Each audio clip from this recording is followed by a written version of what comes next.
Hi guys, I'm Bailey. I'm the maker of the Blueberry Hollow miniatures, and I just wanted to say hi. This is going to be my first video on the materials and tools that you use when making miniatures. I stick mostly to making foods, but there are other things, wooden things, metal things that I have also done. So stick around, and I will introduce you to some of those materials.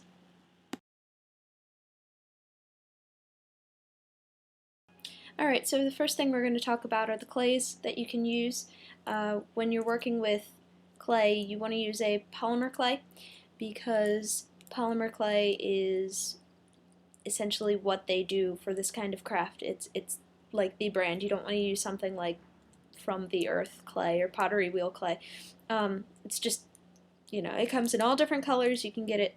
There are three main brands that I know of. There's Sculpey 3, which is what I use. So Sculpey 3 is softer. It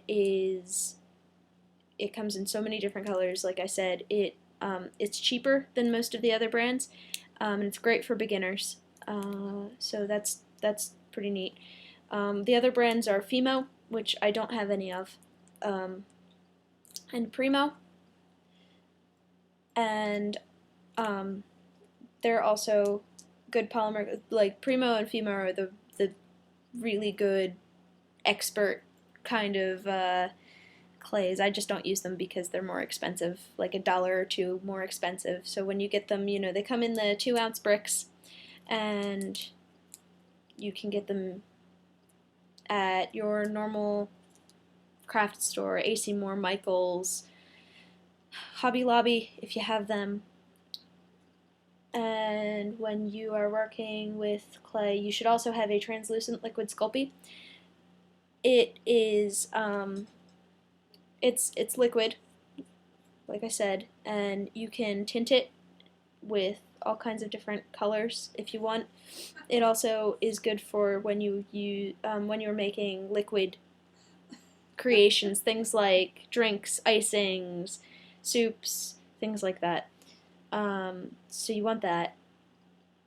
And what else? Oh, Sculpey is not an air dry clay, or polymer clay is not an air dry clay. It's bakeable. It has to bake at 275, and it must be baked in a polymer clay designated oven. So something, you can have a toaster oven, you can have a regular oven, whatever you decide to be cooking it in, but remember that it does give off some fumes, and they don't suggest baking it in something that you're going to be cooking in. So, you can get a toaster oven wherever, but just remember, just keep that in mind when you're baking polymer clay. I don't, because I'm poor and I don't want to buy a new polymer clay oven. So, yes. When you are baking, remember to have a baking surface. So if you want a pan, you can get a pan for whatever size oven you want to get. Tinfoil also works. Parchment paper works, not wax paper, parchment paper. Polyfill, like the stuffing for stuffed animals, those work. That doesn't leave a mark at all, which is really nice if you have that. And yes, so in short, polymer clay, baking surface, designated oven, liquid polymer clay, because that's really good. 4 things. Good.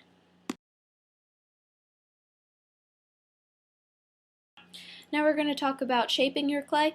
You can do anything by hand, of course. It's clay. It's really squishy and moldy. It's harder than Play-Doh, but, that kind of consistency.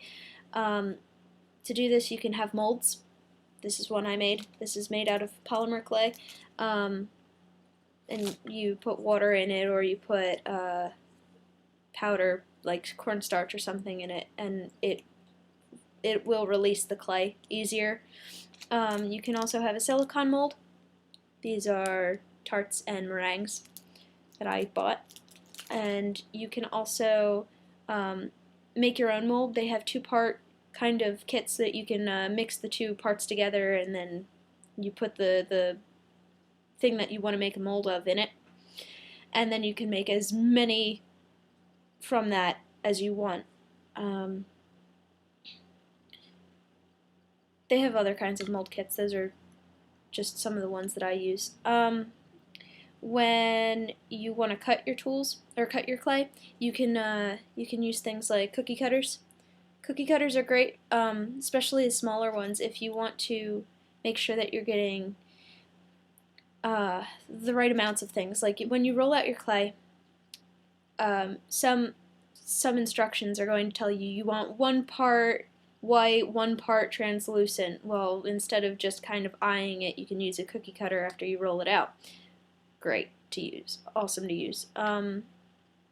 For smaller works, if you want to actually make like flower cookies or heart cookies, you can't really find itty bitty cookie cutters except for these things called Kemper cutters, and Kemper cutters are like these tiny little hole punch kind of things for polymer clay, and you just flatten out your clay, you stick it on there, and you punch it right out, and it's great.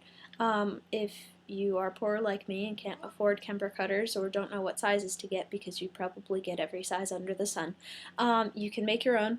My mom made one for me. It's a heart. You can barely see it, but that's okay. And that's made out of like tiny steel or aluminum. So those are those. You can also get, these things are amazing, extruders. Extruders are like those Play-Doh machines that you had when you were a kid, where you would put the clay in the top and then you would push down the lever and it would come out the side, well, spaghetti shapes or swirly shapes, whatever you wanted. But they come with a bunch of different little designs that you put in the end here, and you put the clay in it, and this one you spin to push the plunger down.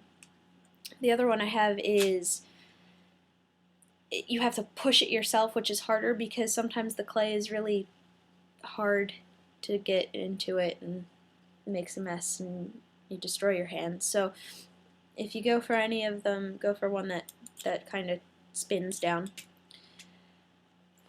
Flattening your clay. If you want to flatten your clay, you can either use, I really prefer the acrylic rolling pins because they don't really stick to the clay as much, but if you insist on using something like a wooden rolling pin or a glass rolling pin, you want to put like a cornstarch or a flour down so it doesn't stick as easy. You can also use a pasta machine roller. They're metal, and you stick the clay in the top and you roll it and it flattens out the entire thing. They're really neat. We have one. It's just not here. You have to clean them and also make sure that you designate that to clay only, because you don't want your pasta to taste like polymer clay or look like polymer clay because it's gross. And also you can't eat polymer clay. I don't think it's toxic, but it's not good to eat.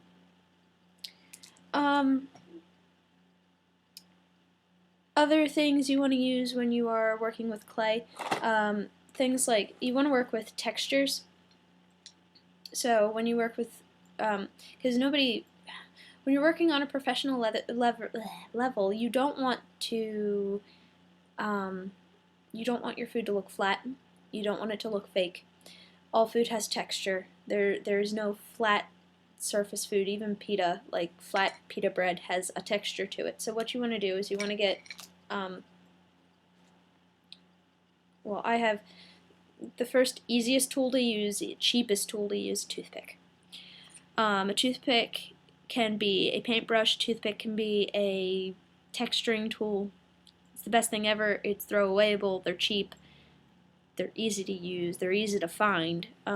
So this is one of my favorite tools. If you don't want to seem cheap, you can get yourself a needle tool. Some of these they make even pointier, like pins. They even like that sharp. If you want to use a pin, you can do that too, a pin or a needle. But this is the tool for it, actually. If you want something to have like a rough texture, you can use sandpaper or a file. Or you make a ball of tinfoil, and you just roll it over the polymer clay, and it gives it this great texture. If you want a rounded surface for your clay or paper or whatever you're working with, you use these embossing tools, and they've got a ball on the end that just kind of rounds everything out. This one is different on this end, but so they're really good.